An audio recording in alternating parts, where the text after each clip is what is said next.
Let me walk in through the door.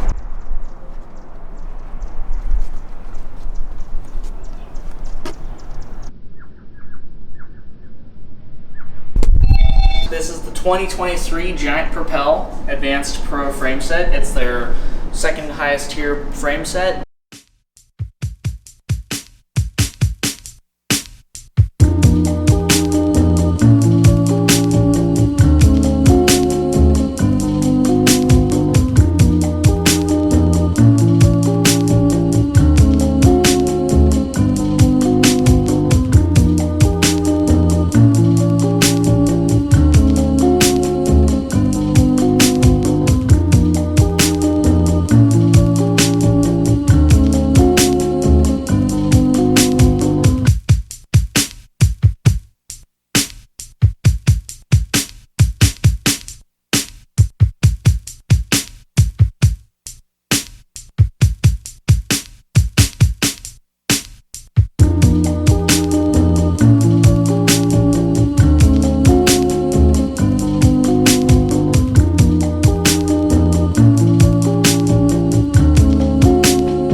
This is the 2023 Giant Propel Advanced Pro frame set. You get an adjustable seat post, so it has a lot more in terms of what you can do with the bike without having it be set at its perfect bike fit. This frame set costs $4,000 and is worth every penny. Compared to most other frames in the market, this is generally known as the best bang for your buck in the business. The frame and the seat post are probably, and the headset are probably the only things stock on this bike. Every detail was customized. Going to the wheels, we went with the Zipp 858 NSWs. It's their newer, wider version. You'll note the wavy platform that helps cut through the air and the crosswinds with ease. It is their halo level wheel set that is primarily used for racing applications. This bike was built to be an ultimate criterium race bike, so that wheel set is a scant, despite 85 mil depth, it is a scant 1,500 grams, paired with the thinnest tires in the business that are super fast, the Vittoria Corsa Pro Speed. Jumbo-Visma notably rocketed Jonas Vingegaard to victory in a stage time trial where he just destroyed the field because they are so fast. They're way faster than their predecessor. They are the fastest tire currently on the market. They are paper thin, which is usually what makes a tire fast. There's not much puncture resistance to them, so they are quite literally race day only tires. Moving to the rear wheel, we have the drivetrain, which is SRAM red rear derailleur, because that is their top of the line derailleur, paired with an SLF smoother, light, faster motion oversized pulley wheel system with the custom oil slick graphics to match the rest of the red oil slick ensemble. The oversized pulley wheel helps decrease rolling resistance in the chain so that you can basically spend less effort to go faster. as well as they spin forever, so almost no resistance under the pedal load, so you can just translate your pedal force into pure speed. The rest of the oil slick graphic is primarily aesthetics. It is very eye-catching with the latest, electronic shifting that performs well under race conditions. Moving towards the front of the the bike, you have the Aerocoach Ornix bars, which are super narrow. For me, I prefer a much narrower bar. You have to adjust your bars as well as your stem in terms of your bike fit, and I tend to prefer a longer and narrower approach in order to meet that goal. So these are 29 centimeters at the hood, 32.5 at the tops, and 37.5 at the drops, which is well within the new UCI regulations for handlebar width. Cleaning up the front end of the stem here with my Wahoo Roam computer is this Silca titanium computer mount. You'll notice that it's very custom set up in there because it is no stone left unturned chasing speed. It's got this cool GoPro style attachment so I can run a camera in if I wanted to in races, but also makes it for a sweet setup if you want a front light to be mounted neat and out of the way. And that just tucks right in under the stem here, which is Giant's carbon Aero stem that is specific to this bike. You'll notice all the bolts have been customized from a company that makes titanium bolts in the rainbow aesthetic to match the drivetrain. Perfect. Finishing off the bars here, we have the Silca Nastro Piloti bar tape, some of the grippiest bar tape in the business, and basically doesn't wear down as fast as a lot of other bar tapes because of the cool foam they have in there. Super grippy, long durability, and is probably the only bar tape I know of that has a crash replacement policy. Moving down here to the brakes, we have the SRAM force axis brake setup. You'll notice that it's not red because this is their newer technology that will be coming to the SRAM Red platform later this year. Also customized with those custom titanium bolts. These little guys? Yep. You'll also see the absolute black graphene pads, which are the quietest organic brake pads on the market. They have these cool graphene fins to help dissipate heat and prevent your brakes from squealing like a horn coming down hills. Moving back this way, we have the Aero bottles, which help save speed. Nothing crazy, just elite Crono CX cages help cut through the air a little faster. Also a race day specific approach.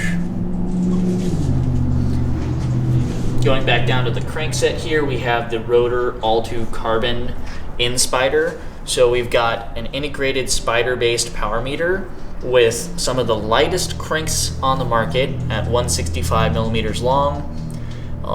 Super light, super fast, and paired with the Wahoo Aero pedals, make for a quick slice through the air.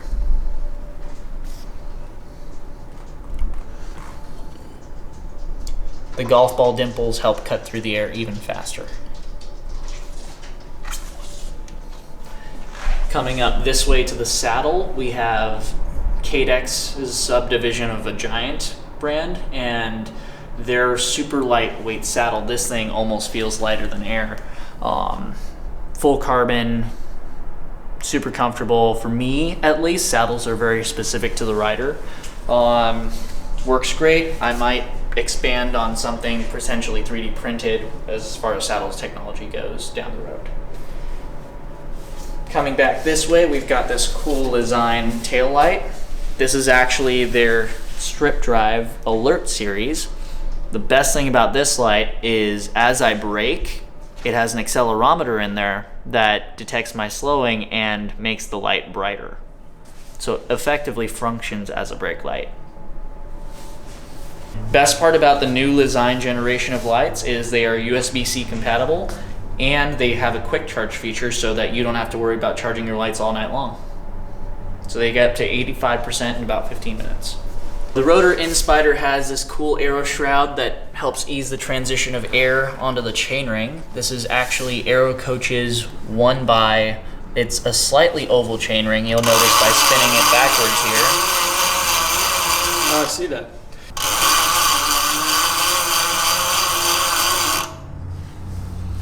It's a slightly oval chainring because biomechanically humans were not meant to pedal in circles. So it just helps me squeeze every ounce of power out of my legs and into the pedals. Smooth power distribution is fast, and the smoother you can do it, the longer you can go with less effort. Are you climbing much with this? I mean, I pretty much ride everywhere on this bike for road.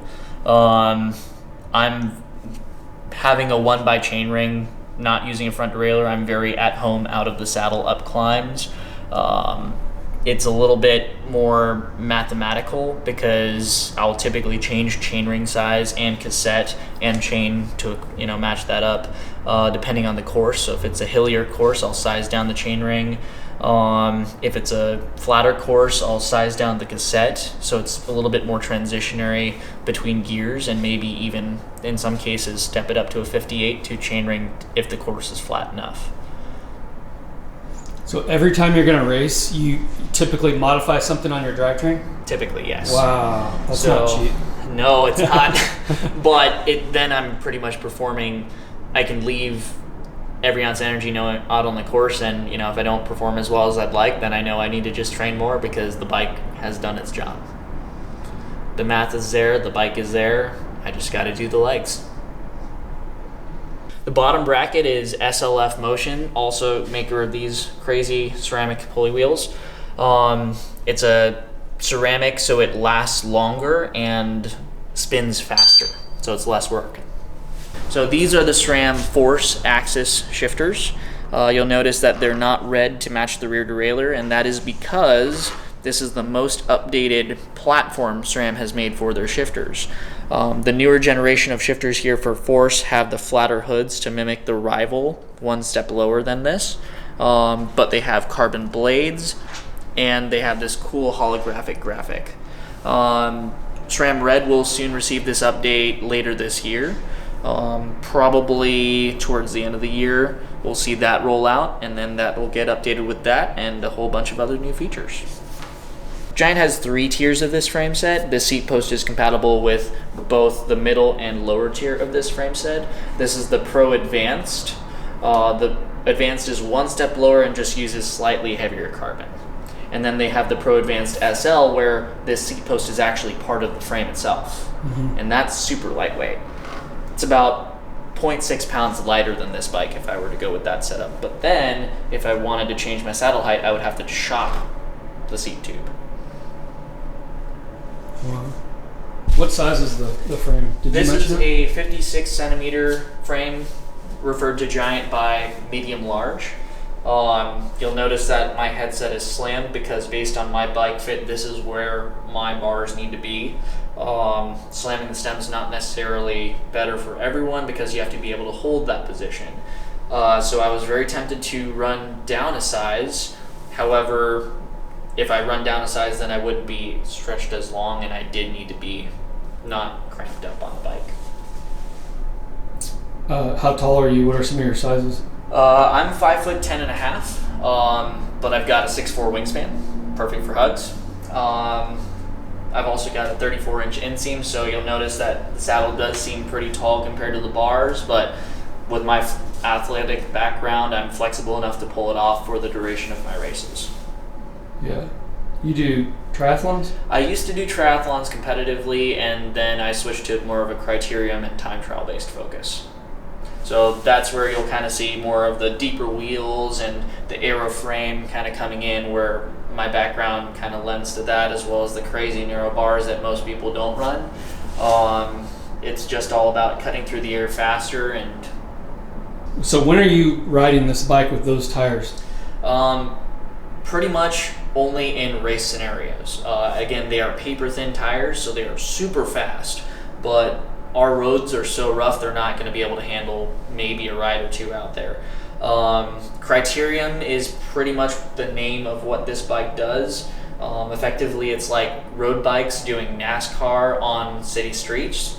When they set up those races, they typically close down the road so no cars have access to the course for the safety of the riders, and they also sweep the course to get rid of all the sharp stuff that plagues our roads. So you can really just roll those paper-thin fast tires without having to worry about any punctures, and even if they do have punctures, there's you just roll to the pit and swap a wheel out and jump back in the race. And I know every race is different, but for a typical race, how many times do you get to preview the course before? I mean, most of the time when I show up at a criterium, I show up, a couple hours early, and then between races they have periods of 5 to 10 minutes where the course is open, and usually riders will just jump on and kind of loop around the course. Depending on the race course, of course. Sometimes they don't allow for that. I typically do the Ford versus Ferrari method of walking the course and just looking for the cracks in the pavement and figuring out, at best guess, which line would be fastest through each corner. Ultimately, once you're up to speed in a race, that's where things like tire pressure and the bunch and how big the group is determine what line you actually get to take. It's super fun. It's basically like NASCAR on the road. Times of what I wanted to do. It's not like a time trial where everything's going to be necessarily perfect. You have to be able to adapt fast, because if you get boxed out or someone takes that perfect line, you have to find a better, an okay line to take. You have to be able to adapt on the fly like that in criterium racing, because that's just the name of the game. But you want to find that ideal line, because if you do get a shot, taking that better line is the difference between running out of gas and finishing last. Mainly the reason I do that is more like in the pre-laps to figure out what tire pressure works best for me depending on the course and depending on how rough it is. Usually the smoother the course is, the higher the tire pressure you can go. However, that doesn't necessarily work on a course that is smooth with high cornering. So you make up more time on the corners than you would in the straightaway with a slightly lower tire pressure. A little bit about the origin of this bike, like how you chose the frame and the parts. So this bike is designed to be a replacement for my previous criterium bike, which is at a very similar spec level. So it's effectively, we're replacing a 5-year-old model for something new that has basically the same stuff on it. The main difference is this generation of bike is disc brake, and the previous generation bike that I had is rim brake. So rim brake by the cycling industry has been pretty much eradicated. It's simply cheaper and more effective in most scenarios to make disc brakes bikes for manufacturing purposes.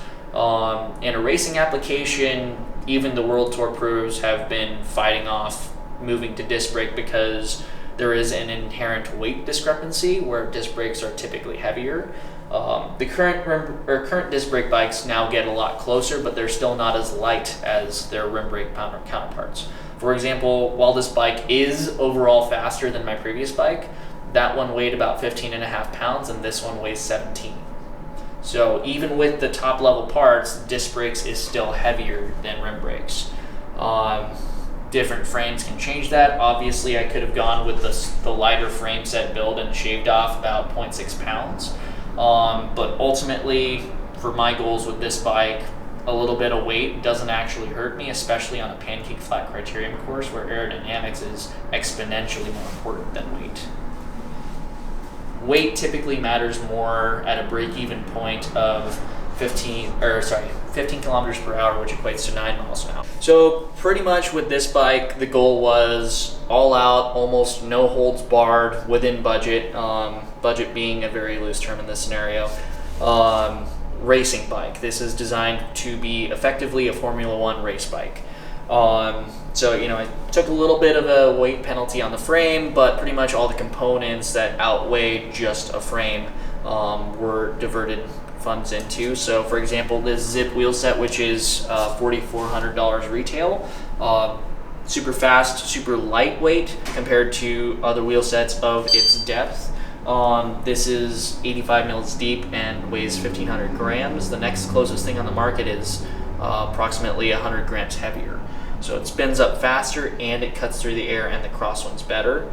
Super lightweight tires help it keep up to speed and cut through the air a little bit faster as well. The bars and stem are all carbon, so that way, you know, it's super light on weight, but these bars are narrower so that I can cut through the air faster by morphing my body into a more aerodynamic position. That typically has to be trained and is very dependent on the athlete. So not a lot of people can pull off narrower bars unless they spend a lot of time training with it, unless you're more flexible and are able to pull it off based on your bike fit. The electronic shifting. Real quick, Yep. talk about bike fit. So bike fit is an extraordinarily important part of cycling for two reasons. One, injury prevention, and two, that is 80% of your overall drag. The bike is only 20% of the equation. Your body cutting through the air is 80% of that giant hole being punched through the air. So if you can change that 80% by the factor of 1 to 2%, that's a lot more than changing 1 to 2% on 20%, because you can make that in terms of data results a lot faster. Do you do bike fits here? Yes, I do. So we do bike fits in our bike fit studio. We basically go through your body position and make sure that you are in a position where you can put out power without pain.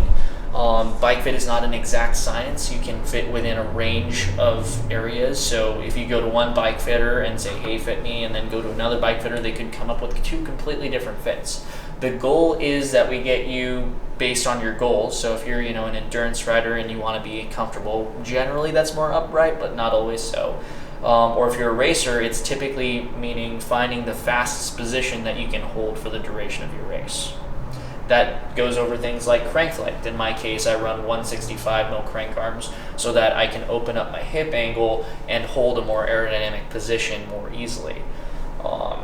Like everything on a bike in terms of bike fit, think of it like a bell chart, where it's like, there's a general sweet spot that you want to find yourself in, and figuring out what those details are just depends on the individual. The Velo. Who all does bike fits here? Just me. Oh, okay. Yep, so pretty much when I'm in here and not coaching on a pool deck or racing, that's when we're here. Tell them where. Here in Phoenix, Arizona, at the downtown Velo bike shop. And where did you learn how to do bike fits? Honestly, it was kind of just over time. I did a lot of learning through basically online schools in terms of bike fit specifically. My background in college was as an engineer, so a lot of that biomechanics came naturally. And then I also apprenticed under a bike fitter who worked at the Specialized Wind Tunnel for decades, and his name was Don Williams. But there is a lot of physical therapy background as well in there, because you have to know like anatomy and how the muscles work together mechanically. So it's kind of like math and science, just biomechanics. I mean, most of it is just, customizing the bike to the rider. Most of this bike is, again, custom built to me, in the sense that I've fine-tuned each part depending on my bike fit needs and the needs of the goal of the bike, where speed is king. Sure, it's not the lightest bike out there, but it doesn't need to be the lightest. It needs to be the fastest. Typically, an aero bike like this is faster on grades up to 6%. Ultimately, it depends on what speed you're going at, because 9 miles an hour is the break-even point. So really, I just had to ask myself how often I was going under 9 miles an hour, and that wasn't very often. I would think not. I mean, up hills even, like a punch, like maybe Castle or Arcadia climb. But again, they're so short, you benefit far more from the aerodynamic savings of a slightly heavier bike. If anywhere, the best place to save weight is going to be in the wheels, because that's your rotating weight. After that, maybe crankset, handlebars and saddle. I only have one sponsor. But I mean, the shop is, so the Velo bike shop is where I built this bike, and They're the main team sponsor, so you'll see those on our kits in bright pink this year, where it's, the Velo Bike Shop is our title sponsor. So all these components were pretty much purchased through the Velo. And then my personal sponsor, you won't see this behind here, but the bottom bracket and the lock rings, and more notably the oversized pulley wheel system, is made by a company called SLF Motion. I've been sponsored by them for, I think, probably about 9 years now, 8-9 years. And basically they're a more durable, faster, and slightly cheaper version of Ceramic Speed. That is not a big name brand, so they make everything by hand and with more precision, and that's how they make it faster.